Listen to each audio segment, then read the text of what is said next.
Olá, meu nome é Ellen Thaís Oliveira Santos, sou estudante de Direito da Universidade Estadual do Tocantins, Campus Palmas, sou bolsista PIBIC CNPq e minha orientadora é a professora doutora Cristiane de Holanda Camilo. O título do trabalho que vou apresentar é Atuação da Corte Interamericana de Direitos Humanos no caso Vladimir Herzog. A área de atuação é Ciências Sociais Aplicadas. Em notas introdutórias, desde 1992, a Corte Interamericana de Direitos Humanos tem jurisdição sobre o Brasil.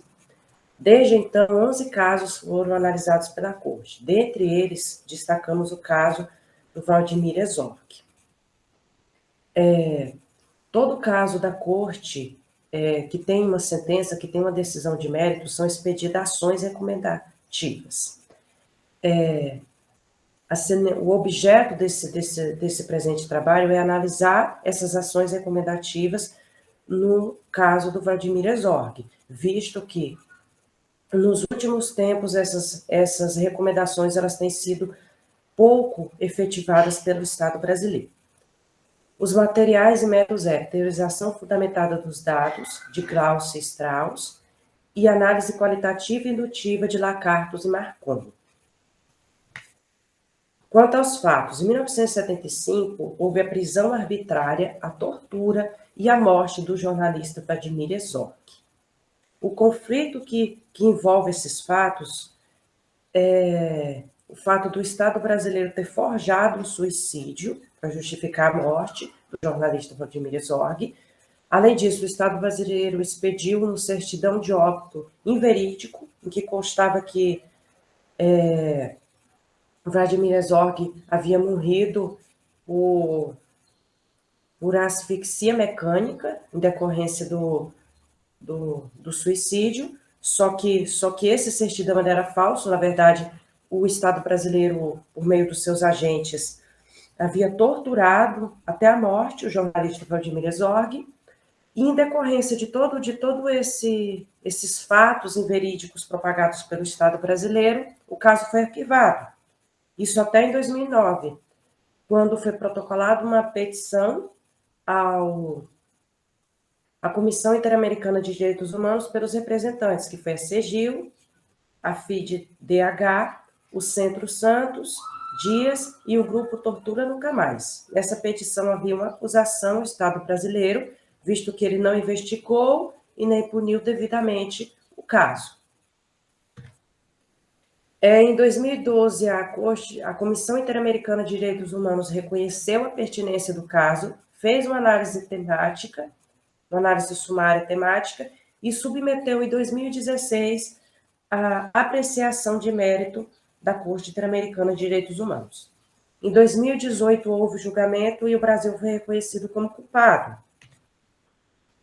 No mérito da decisão, foi reconhecido o direito à verdade, o direito à memória, a integridade física do jornalista Vladimir Herzog e ao devido processo legal.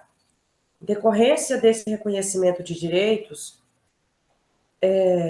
foram expedidas 4 recomendações, ações recomendativas ao Estado brasileiro. Quanto ao cumprimento, no último relatório publicado pela Corte Interamericana, foi tido como parcial, diante da inação do Estado brasileiro. Entre as recomendações que foram tidas como cumpridas, destacamos a publicação da decisão em veículos de comunicação, que é uma ação comum de todos os processos que tramitam perante a Corte, e a indenização pecuniária, oportunidade que a família do Vladimir Herzog, a sua esposa e os seus 2 filhos, receberam uma indenização no valor de R$100 mil. As não cumpridas, que são em maior proporção, destacamos a falta de investigação judicial completa e imparcial sobre os fatos, a falta de responsabilização criminal dos acusados e a ausência de uma conduta positiva do Estado brasileiro em relação à remoção dos obstáculos que impedem a persecução penal dos casos de violação de direitos humanos durante a ditadura militar. As razões do não cumprimento. Destacamos o Certidão de Óbito do Valdemir Herzog, que foi publicado em 2013, constando as verdadeiras razões da morte, o que colocou fim a toda a celeuma. Destacamos a rejeição da denúncia contra os acusados, que foi protocolada pelo Ministério Público e foi rejeitada pelo Poder Judiciário. Destacamos a Lei 6.683, popularmente chamada de Lei de Anistia, que impede a punição dos fatos que ocorreram durante o período. Destacamos a Lei 9.140, de 95, que ela prescreve que os familiares das vítimas da ditadura militar deveriam ser indenizadas. Destacamos a ação direta de inconstitucionalidade, número 153, que atestou a validade constitucional, a constitucionalidade da lei de anistia, na verdade, a recepção da lei de anistias. Destacamos a Comissão Nacional da Verdade e a Comissão Especial sobre Mortos e Desaparecidos Políticos, que, de certa forma, tornou público os fatos que ocorreram naquela época. Então, todos esses fatores impediram o cumprimento pleno das recomendações pela Corte Interamericana de Direitos Humanos.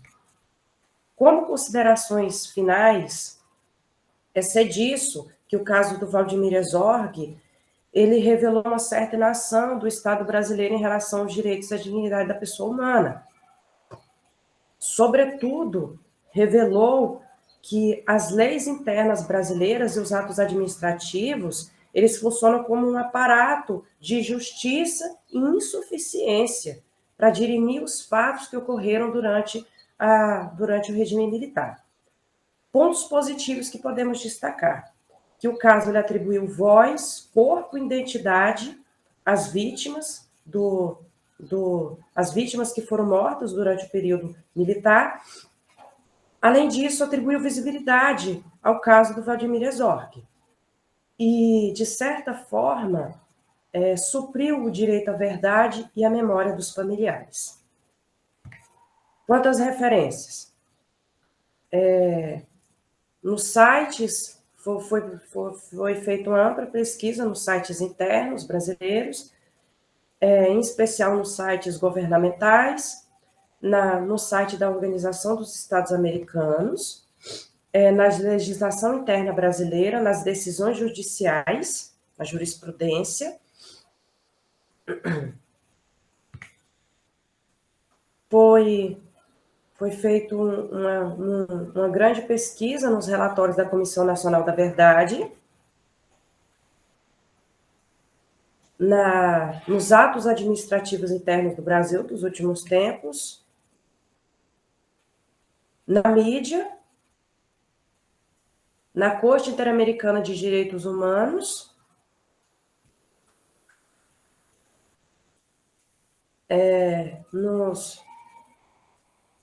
nos veículos de informação da época, e finalizo aqui a apresentação e